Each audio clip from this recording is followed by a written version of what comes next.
Chapter 61 to 66. Right, I don't know what the fuck just happened, but let's move on, shall we? Ranga, Makoto and Shizu also don't seem to realize what just happened.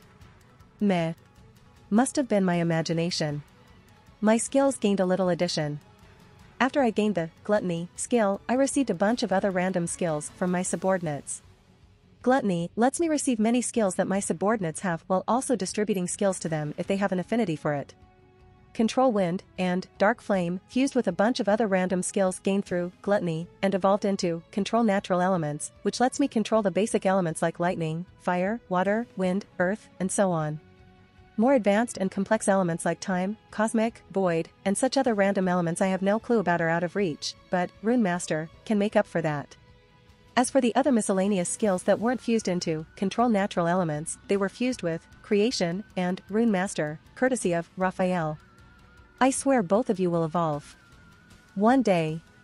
Anyway, Control Natural Elements is a higher leveled skill, so my control over elements has also improved compared to the individual skills like Control Wind and things like that, so even without my runes, it's possible to fly and do a whole lot more things. Like for example, Rimuru Death Storm. Winds howl around us, the sky darkens as near pitch black clouds cover the sun and a large portion of the sky. Black-colored destructive lightning can be seen flickering between the clouds and you can physically see and sense the windstorm going on up there. If an ordinary human were trapped there, their body would be riddled with cuts from just the wind alone and would die from blood loss. As for getting hit by the lightning itself, you'd better start praying. Yes, this is an AoE attack inspired by Ranga, or rather, OG Canon Ranga. He used an attack like this except much more destructive to take out large areas of orcs during the Orc Lord incident. Of course, mine is a bit inferior. For one, neither Ranga nor I have any storm crests due to the absence of Veldora. Therefore the storm is not very destructive in nature. But the biggest reason why it's not as strong, well, I'm just not trying much. I'm containing everything in the area above us to make sure it doesn't affect us down here on the ground. Ranga, as expected of Master. Ranga speaks out in awe as he looks to the skies above us in awe. I feel a bit bad since this was his original skill. And so, to make up for it, I walk up to him and pat and scratch him all over his body. Ranga is incredibly confused at the sudden pampering, but he discards his concerns almost immediately and just enjoys it as he gets scratched behind the ear. His white fur ended up getting messed up a bit though. I ended up putting my Control Natural Elements skill to good use and use the wind to blow it down. Makoto as expected of you, Rimuru. I turn to look at Makoto, who is staring up into the sky staring at the black thundering clouds with a wry smile on her face. My eyebrows furrow a bit as I look at her expression. It seems I need to have a little talk with her. Finishing up playing around, we all head back home. As we walk through the front door, I turn to Makoto. Rimuru, can we talk for a bit? Makoto looks confused but accepts. Ranga, who shrunk his size, and Shizu look at each other and shrug. Then, they head to the living room. They're probably gonna play Smash Brothers. Their rivalry even extends to video games. How can a cat and a wolf use the controller? I don't know. One of the mysteries of the world, I guess. No, seriously. I was playing Smash Brothers right next to them, but when I tried looking at how their paws were using the controller, it was all censored. The fuck? Anyway, finding ourselves alone, I turn back to Makoto and ask her a question. Rimuru, are you okay? Makoto, growing even more confused, answers me. Makoto, Of course, I am. Why wouldn't I be? Rimuru, well, you looked a little off. Like something was bothering you. Makoto then reveals an expression of realization, before she nervously laughs. Makoto, that. I look at her expression a bit more, before I walk forward and place my hand on her shoulder. Rimuru, hey, I know something's wrong. I don't want to push you or anything, but seeing you like this is making me uncomfortable. You can talk to me, you know? If not me, then Ranga or Shizu. Maybe even Shuna or Cheyenne? Hell, even Hakuru would work. He's got tons of life experience under his belt. Meanwhile, Hakuru suddenly sneezes while in the middle of training Gabuta and the other goblins. Hakuru *sniff*. I feel like someone is asking for some special training. Oblivious to the absolute beatdown awaiting Rimuru, he continues to look into Makoto's eyes. Makoto, however, avoids his eyes and just looks down. Makoto. I'm just a little frustrated. I don't say anything and just continue to listen. Makoto, you know, you keep getting stronger and stronger. I mean, I am too, but she's just not satisfied with her growth speed, huh? True, my growth speed could be called tremendous. Even now, I can make some of the older true demon lords wary of my presence, and I've barely been in this world for 4 months by now. Even though Makoto's growth rate is enough to make some prodigies cry, she still yearns to get even stronger. Seriously, I really love this woman. I unconsciously smile warmly at Makoto while still patting her head. As if the warmth from my smile is affecting her, Makoto's face becomes even redder, and she finally looks up to meet my eyes. Rimuru, can't help it then. I guess I can give you a boost. I take my hand off her head and point my thumb towards myself while closing an eye. Makoto, you will? Rimuru, yeah. Well, I'll just give you a little help, everything else is up to you. Makoto, that's good enough. She smiles and I hold out my hand with my palm facing upwards. Creation. Appearing out of thin air floating above my palm is a large thick book. It's completely black with silver highlights on the cover and spine. Furthermore, it has a large yellow crystal embedded in the center of the cover. Makoto, what's this? Aramura, this, my dear Makoto, is your way to get stronger. Specifically, this is a book with details on all ways espers can get stronger.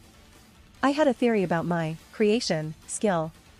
If I can make things that I barely have a clue about, like an arc reactor, couldn't I make things containing knowledge I'm unaware of with that skill too? I have no idea what makes something like an arc reactor tick. Yet, I can still make it. So if I make a book that contains shit on things I have no clue about. And so, I put it to the test. The result? Well, there's a new fancy book in my stomach with complete knowledge on how to cook rice. It's a godsend. I tried making a book for knowledge on meat buns, but nothing came out. I would assume, creation isn't a high enough rank to make something like that.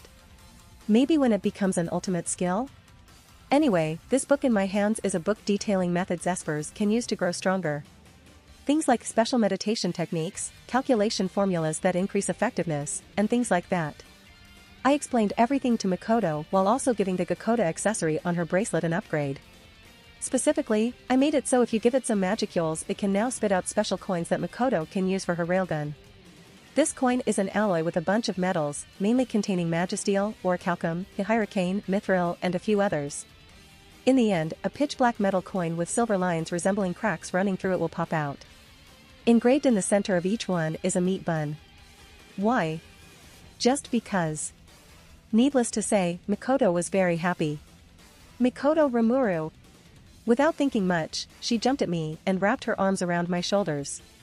I unconsciously wrap my arms around her back. She feels so soft. Her recently washed hair also smells nice too. Maybe this is my chance. Rimuru, so can I get in the hot spring with you? Smack. Boom. 2 months have passed. And right now. Boom. Makoto and Cheyenne are having a spar. Makoto, you're going to have to try harder than that. Cheyenne, ha. I'm barely using any strength. Makoto, yeah right. Boom. Why are they having a spar? Well, after I gave Makoto her little power boost, she started to crave a fight to test out her increased strength.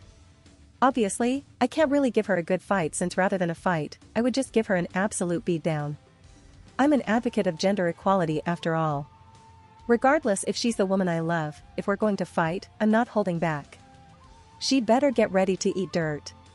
Not that she minds getting hurt, to be honest. She's quite tough herself, especially since her physique is getting a lot more resilient due to the magicules running through her body. Now, she can get RKO'd out of nowhere and still be fine. Though, she will hate you. I didn't try this, but call it a gut feeling.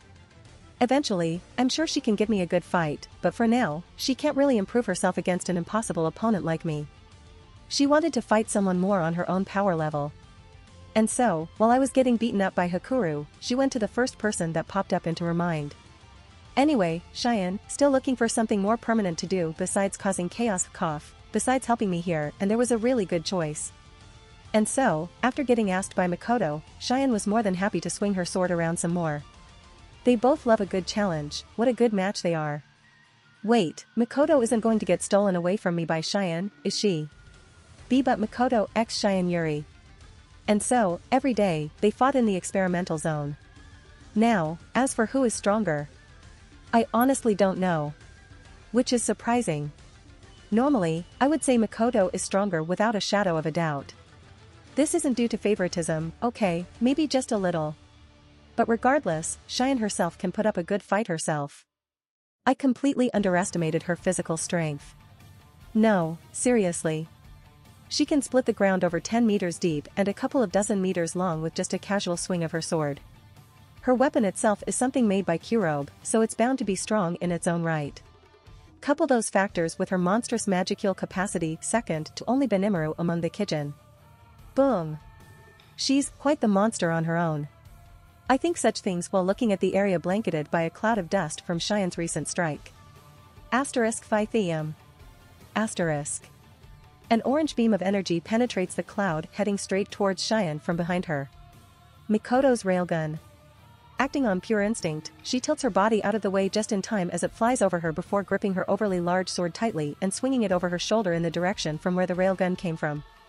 With just pure physical strength, a storm of wind cuts through the dust cloud, dispersing it from the area in front of her, revealing an empty area. Cheyenne, not here.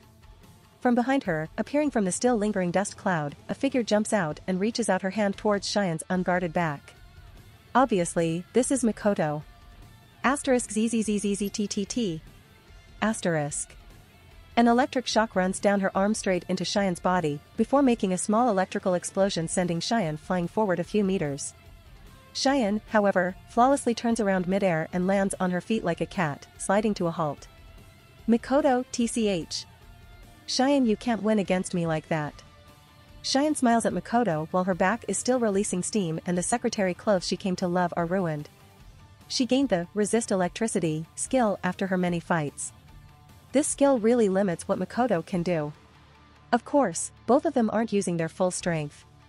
If Mikoto wanted, she could fire off one railgun after the other without pause, not giving a chance for Cheyenne to do anything. Likewise, Cheyenne isn't putting everything into her swings. Wanting to settle this, Mikoto sighs to herself while injecting magicules into her Gakoda bracelet accessory. Mikoto, I really don't like ending the fight with this, it ruins the fun. Well, I don't like losing either.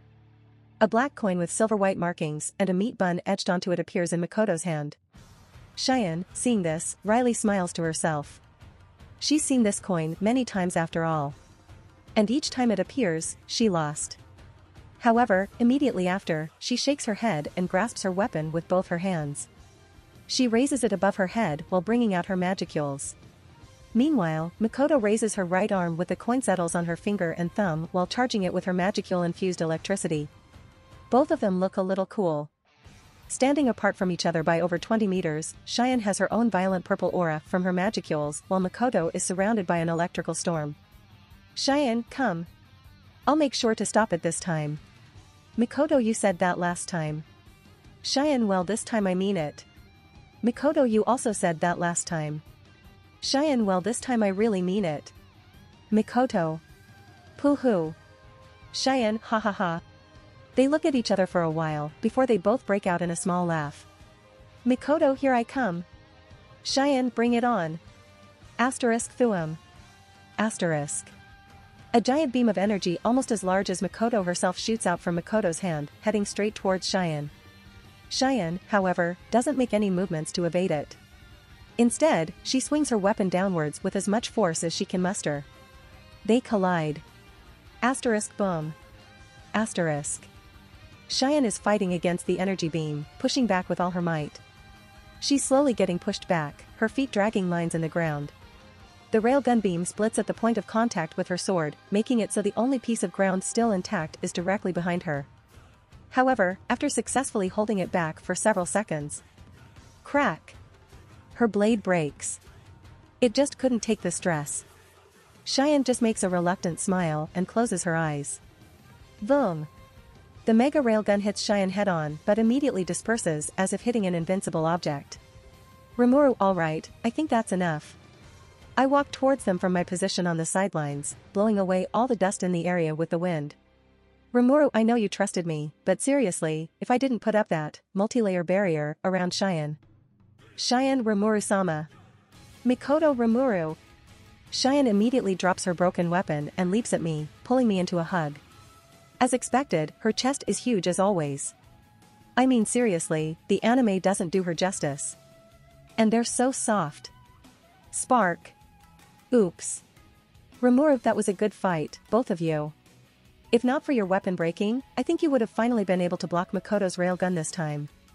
Cheyenne, I had a feeling I would have been able to block it too. I guess I really should have brought it to Kurobe for maintenance yesterday. I just wryly smiled to myself, eat the 2 broken halves of Cheyenne's weapon with Predator, and fix it before spitting out back out again.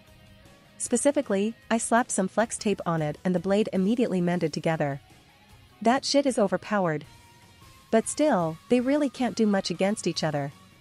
I don't mean that they counter each other or anything, I mean that they can't use their full strength unless they risk killing the other. For Cheyenne, she probably could have just wildly started smashing the area disregarding vision while in the dust cloud, but she couldn't unless she accidentally hits Makoto in a vital spot. She could reduce the force of her attack if she knows Makoto's exact location, but if she doesn't. And Makoto too. Her railguns were weaker than normal. Even her normal metal coin railguns could cause the same amount of damage as the meat bun coin railgun I just saw if she used her full strength. Yeah, Makoto has grown a lot since coming here. As for the meat bun coins, well, she could blast a rather deep hole into a mountain if she was serious. Since railgun is more of a single target attack, the size wouldn't have increased much, but the force behind it would be a whole other story. Anyway, because of this, they can't go full strength against the other without the risk of killing them. I wonder if I could do something. I guess I can make some kind of time chamber that reverses time in a certain area whenever someone dies? I'm going to have to be there personally for the magicule drain it would take, since, you know, it's reversing time, but it could work. While Rimuru was thinking to myself, Makoto and Cheyenne were talking between themselves as well. Cheyenne, you could have held back a little with that attack. Cheyenne lightly complained as she rolled her shoulders, emphasizing her destroyed clothes that is now exposing her back. At the time, Makoto launched a small lightning explosion directly hitting Cheyenne's back. Cheyenne herself wasn't hurt, as Makoto obviously knew her limits and held back, but Cheyenne's shirt didn't exactly share her resistances. Makoto, ahaha, maybe. I mean, I wasn't thinking too much about your clothes at the time. Makoto embarrassedly laughed while scratching the back of her head. Unlike Cheyenne, Makoto's own clothes aren't that damaged. Instead of wearing Shuna's personally made clothes, she's currently wearing her Tokuwada uniform. It's more comfortable in a fight. Or, so she said. Well, although her clothes aren't damaged. Makoto, I'm a bit dirty. Cheyenne, I'm a bit sweaty too. Well, after all that fighting, of course, they're going to get dirty. Makoto. Cheyenne. Makoto. Should we use the hot spring? Cheyenne, I agree with you there. Rimuru, can I join? Hearing that brings me out of my thoughts with the time chamber, and I ask them while nearly screaming on pure reflex.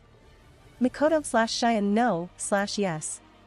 Makoto and Cheyenne immediately respond to me with their answers, both of them with flushed cheeks. Though the reason why they're blushing is for entirely different reasons. A few minutes after that, while Makoto and Cheyenne were arguing whether to let me join or not, Shuna arrived. Shuna, Cheyenne, Makoto, Rimuru-sama, it's almost time to eat. Already? Report.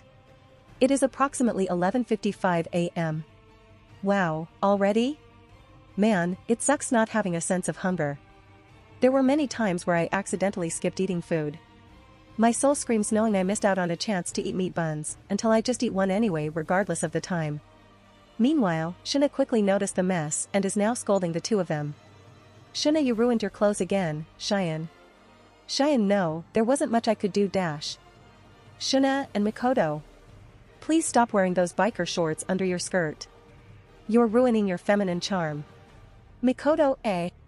Makoto released a girly squeak. I want to hear that again. Well, regardless of how Shuna acts, she cares for everyone very much. She kind of became the doting sister to all of us. She's the one always taking care of our daily needs, and it would get difficult without her. Furthermore, her cooking is getting better. With references from my food and cookbooks made from creation, I wouldn't be surprised if she reaches foodgasm level soon. Everyone is quite thankful to her. Shuna, here. I brought some underwear. Take off those shorts. Makoto, why hold on? Not here. Kia. Wipes bloody nose. I really appreciate Shina. I unconsciously direct a thumbs up to both Makoto and Shina. Nice view. Makoto, who? Hiya. Makoto notices my actions and ended up running away with steam rising from her head. Cheyenne, wait. You're not getting a head start to the hot spring without me. Shina, Makoto. Cheyenne and Shina also quickly ran after Makoto. I smile fondly at their retreating figures. They really became quite close, huh? Rimuru. What's up? I speak out into the air. Whoosh. Immediately after, a shadow appears kneeling next to me. Holy Jesus, someone appeared. Taking a closer look, it's Soai. Shit, I was just fucking around. Raphael, you have to tell me things like this. Yeah, I love you too. Soai, I was still detected. It seems I am still in need of training. My apologies. Rimuru, and no, you're skilled enough already. Training is good, but you don't need to push yourself. I end up playing it off like I knew he was there all along. If Makoto were here, my little white lie would get discovered already, but she ran away, so it's fine. Rimuru, so, what happened? Soai, yes sir. Gabble and his men are at the entrance of the town. What should we do with them? They're here? It sure took them a while. Did they get lost on the way or something? Yeah, if it's Gabble, I shouldn't be surprised at them getting lost. Rimuru, Lead the way. So I understood. We eventually find ourselves at the entrance of the town. There's a large barrier over the town courtesy of my runes that I laid down. By myself. What? My replication clones are for my skill, so technically I did all the work. Anyway, there is a large barrier dome over the whole town, and where the barrier ends is where we designated the entrance/exit of the town. And lo and behold, Gabble and his men await us.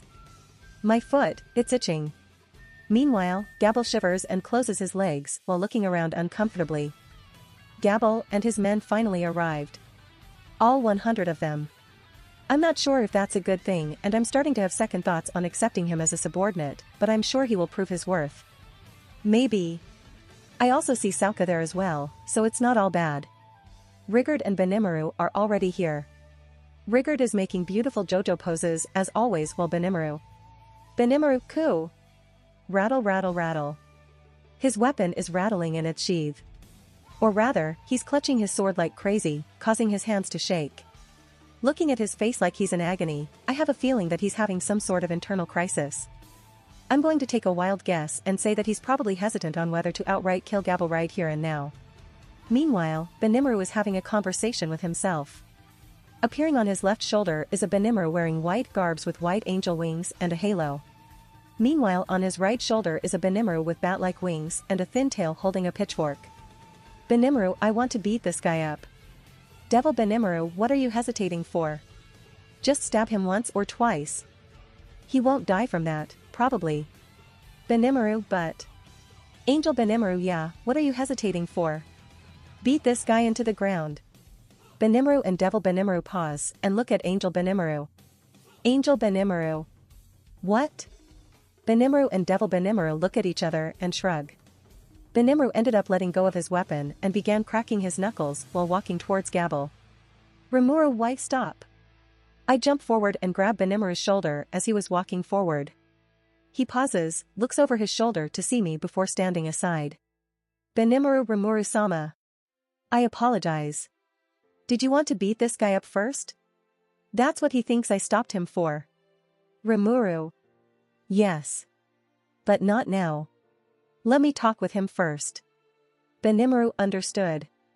I walked past him towards Gabble, who is now admiring Rigard's poses and taking notes. Umu. It seems he has grown. Gabble notices me out of the corner of his eye and quickly turns to me while packing away his notes. Gabble, ha ha ha. I, Gabble, rushed over here for the chance to serve you. How the hell does one make a request of servitude sound so arrogant, I will never know. I guess it's a natural talent of Gabble's. I just look at him with dead eyes, causing him to gulp before immediately kowtowing. Gabble, please let me serve you. I have had a good meal in weeks. I've let arrogance corrupt my head, but I swear it will never happen again. We will serve you as your loyal servants, so please. And he begins begging. Sigh, I'm really having second thoughts on this. And so, B began explaining his situation. It seems things went as planned, his father kicked him out of the house and exiled him.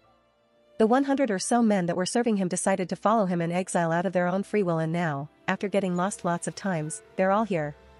Hearing this reminded me that, regardless of how he acted, he was indeed a good general that his subordinates loved. Sauka took this chance to speak up. Sauka, it may not seem like it, but he does regret his actions. Please at least consider his request and grant him a chance to atone.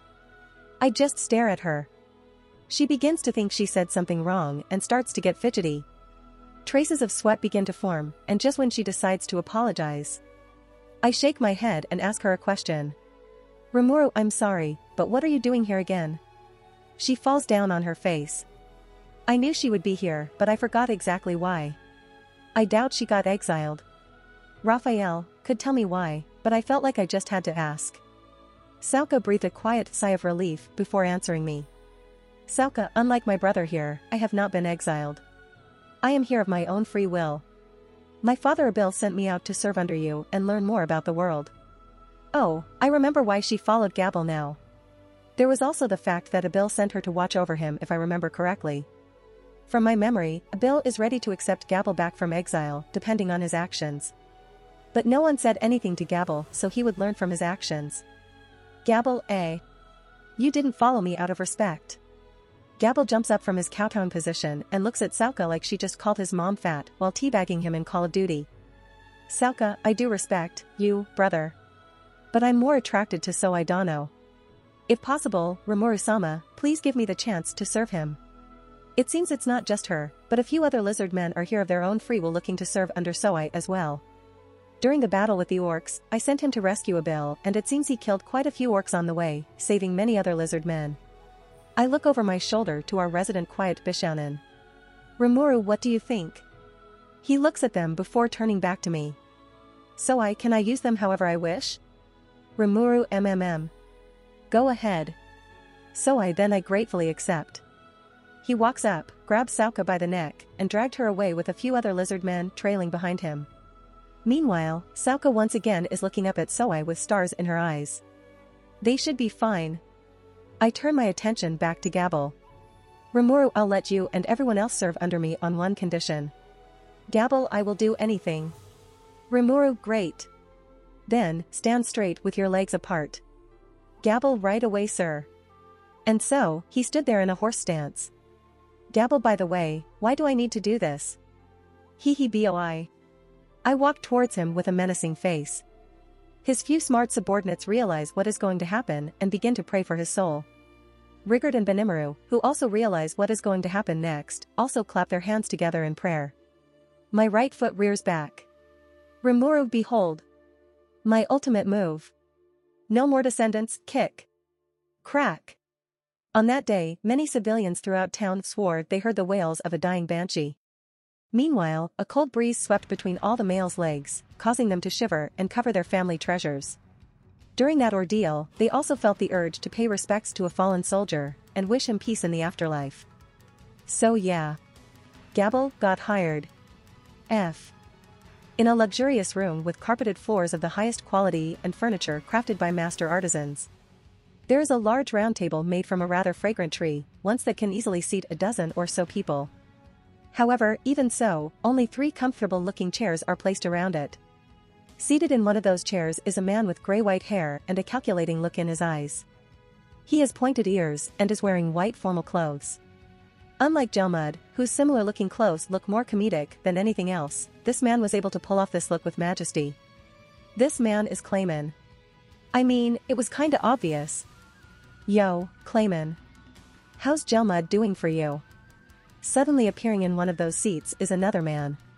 Although he may seem like a wild man with his short blonde hair and large build, he's not a musclehead. He's also a demon lord. This man is Carrion. Clayman, Carrion? You're early? That's not like you. Well, no matter. I'm holding this meeting to discuss that topic. Shall we wait for the last one? Carrion just shrugs his shoulders and lifts his feet up onto the table. Slam. A few moments later, the door was thrown off its hinges. The culprit is a rather young woman. Like, really young. Or at least, she looks young. A better term for you degenerates would be legal loli. She has platinum pink hair tied in a twin-tail fashion and sparkling blue eyes. She's also wearing rather skimpy clothing, just a piece of cloth covering her sacred garden and a piece of armor for her rather modest breasts. If anything, her arms are more clothed than the rest of her body. Like, what the fuck? Whether these clothes were worn for ease of movement or to emphasize her rather lacking body, no one would ever know. Maleem suddenly looks up and stares into space, directly at the author. Maleem, huh? Oh, sure. Beep. We are experiencing technical difficulties, please stand by. Maleem walked into the room like it was her own home and behind her is another figure. It's Fry. Fuck the description. I'm joking. She is a harpy, one with large silver eagle-like wings. Her hair is of the same colors as her feathers excluding the goldish-colored feathers at the ends of her wings. She also has bird feet characteristic of harpies and is also wearing a red leotard emphasizing her body much better than another certain demon lord. Looks at reinforced 4th Walchon to make sure it isn't breaking. Nods and sighs. Carrion, whoa, what are you doing here, Fry? Fry, I was dragged here by Our Lady Maleem here. Trust me, I didn't exactly want to be here. Maleem, wah ha ha. Hey, can we get another chair? Clayman nods and snaps his fingers, causing another comfortable-looking chair to appear. And so, they sat down and began their talks. I won't bore you with the words spoken for this part. Basically, they just talked about Jelmud's failure and that the Orc Lord died. Carrion, that idiot Jelmud rushed things too fast. Just because Veldora disappeared, was there any need to push things forward? Irritation seeps into his voice. Maleem, eh? Then what about making the Orc Lord into a Demon Lord?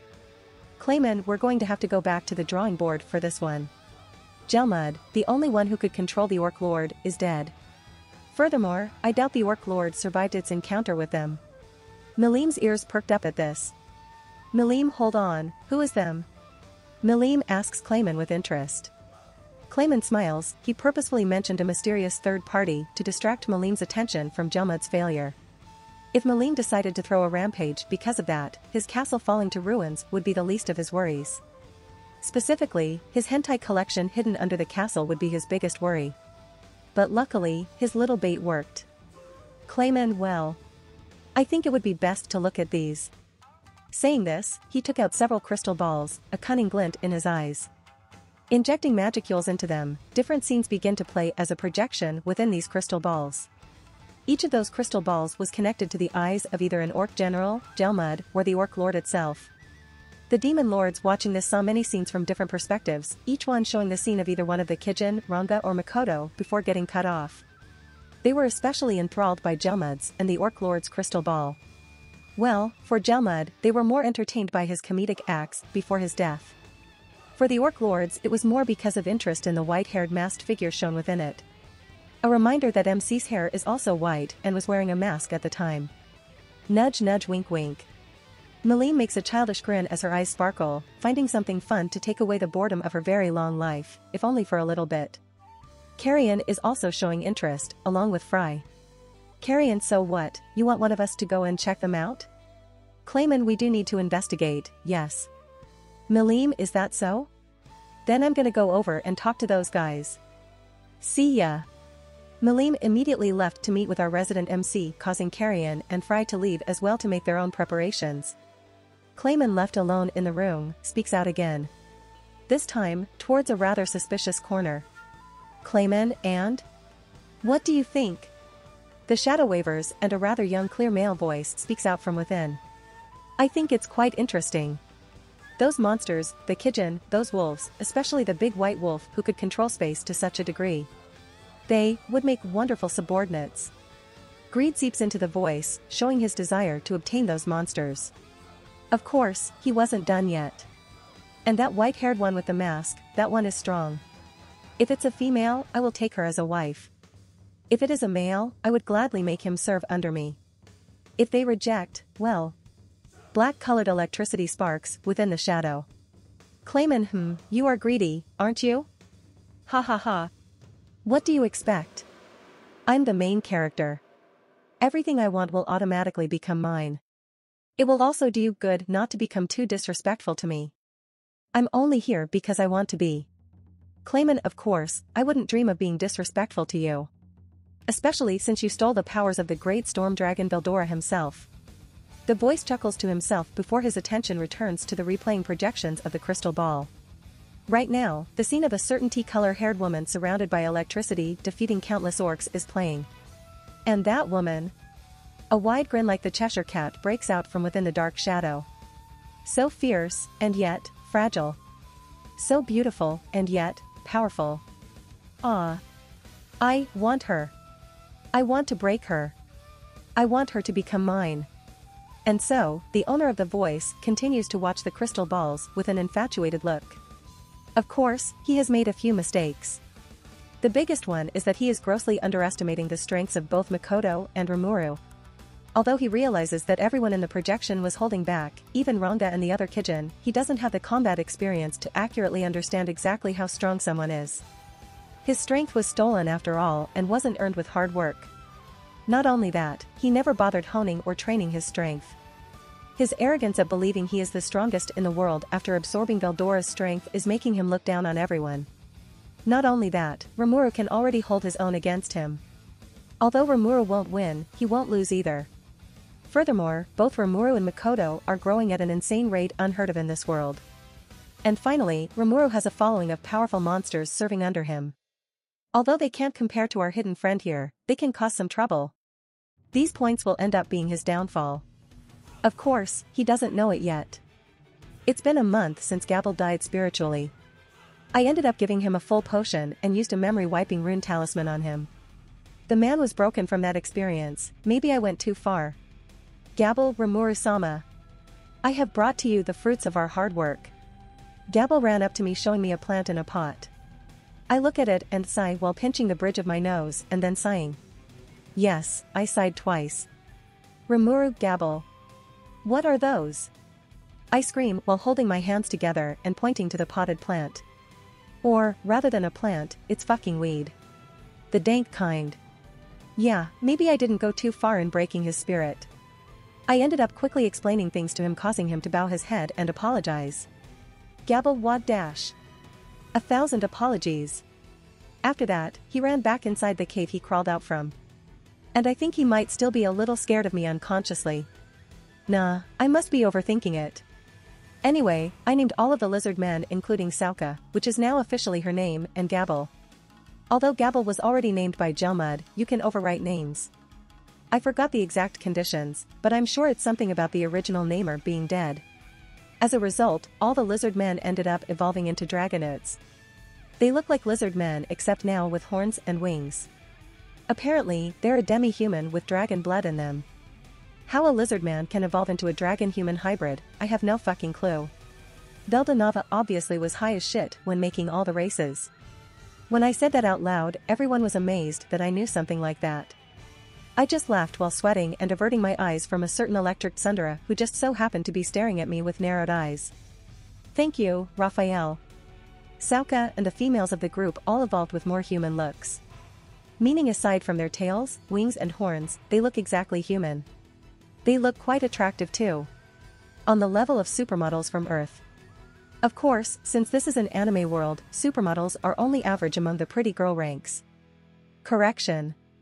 It is actually because of the magicules contained in every living being that enhances the physical appeal of Dash. I said it's because it's an anime world. Yeah. That's what I thought. Sauka and a few other lizard men, dragonauts ended up working under Soai as a sort of espionage unit. Gabble and his men were then sent into the sealed cave where I was born to grow and harvest hypocute herbs to manually make full potions like in canon. Why can't I just do things myself? Well, the answer is quite simple. Inhales. Because I can't be fucked. Therefore, I will make someone else do that for me. Although, I did make a book with creation that contains details on hypocute herbs to aid them. Which is why I'm still confused about how in Bob Ross' name did they get their hands on that weed. Report. There is a large force approaching detected through universal perception. More precise scanning has identified these individuals as Gazel Dwargo and 500 Pegasus Knights. They are currently approaching this destination through the air and is estimated to arrive in an hour. Detected from an hour away? As expected of, Raphael, sensei. Those Pegasus Knights should be pretty fast, so detecting them while they still need an hour to reach here means they're still quite a fair bit away. Pegasus Knights. A secret elite force of Dworgen under the direct control of the Dwarven king, Gazel Dwargo.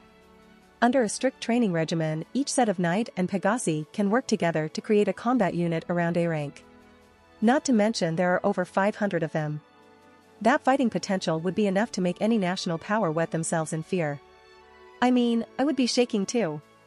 I mean, if it weren't for Benimaru and the others, or Ranga and his pack, or Makoto, or myself.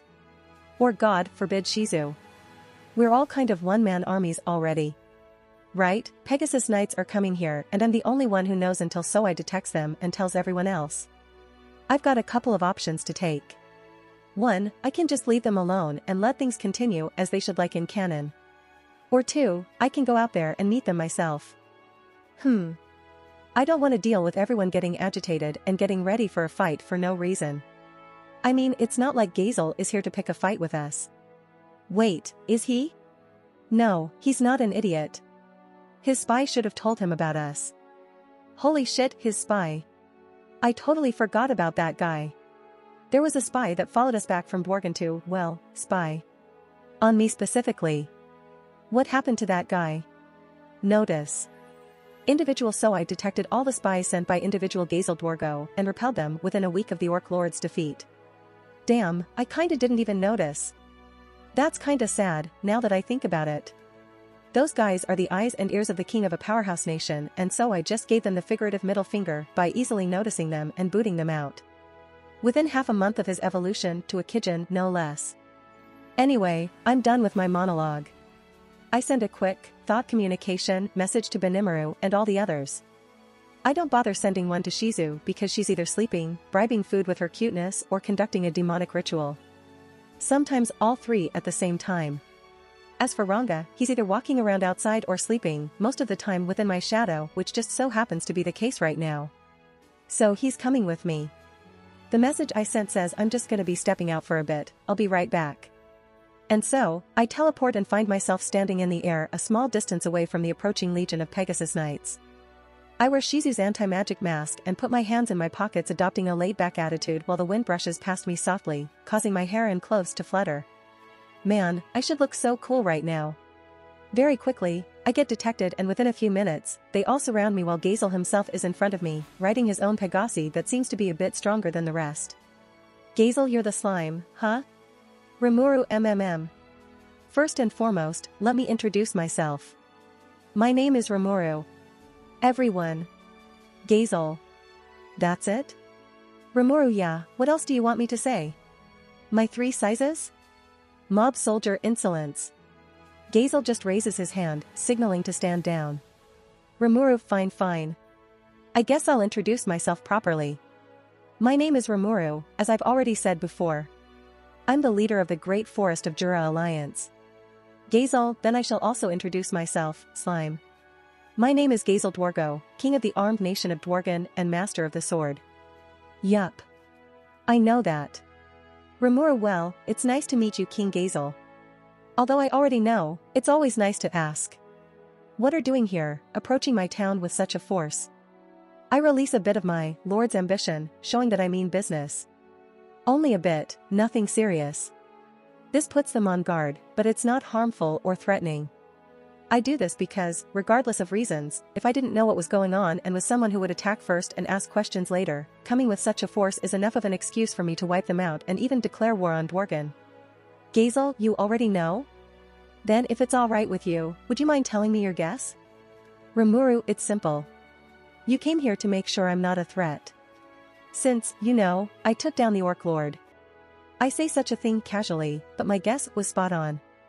I look at Gazel's ever so slightly surprised face and shrug. Rimuru, I know a lot of things. How do I know a lot of things? It's called read the fucking manga. I'm joking. Well, not really, but I just read the novel instead. I look around me at all the Pegasus Knights. It's quite a good blockade. If I didn't have enough firepower to break through a single point, I can say goodbye to running away. Although I have to ask why they think this can stop a guy who literally appeared in front of them out of thin air. Well, I did appear a fair bit away, so they might have thought they just didn't notice. Still, I know from looking at their eyes, they're looking down on me. It can't be helped. I just a slime. The so-called Great Forest of Jura Alliance also doesn't mean shit to them, seeing it as an over-elaborate name for a monster gathering. Furthermore, these guys are the elite core of a powerhouse nation like Dworgen. I am a little bit annoyed at their thoughts. Should I flex my muscles a bit? Name, Rimuru. Race, Origin Slime. Protection, Crest of Space. Title, Highest Tier Spirit, Leader of the Monsters. Ultimate Skills, Ilya, Heaven's Feel, Raphael, Lord of Wisdom, Beelzebub, Lord of Gluttony. Intrinsic Skills, Infinite Regeneration, Universal Shapeshift, Universal Sense, Multilayer Barrier, Enhanced Replication, Universal Thread. Unique Skills, Creation, Rune Master. Extra Skills, Lord's Ambition, Thought Communication, Control Particles, Dominate Space, Control Natural Elements. Tolerances, Cancel Pain, Resist Melee Attack, Cancel Natural Elements, Cancel Ailments, Resist Spiritual Attack, Resist Holy Attack. Equipment, Yamato, Harp. If you want to support me, check out my Patreon at https://www.patreon.com/Kayashin. I tend to polls that decide important plot stuff in my P at Trian. Many thanks to my awesome patrons. Ben Phillips.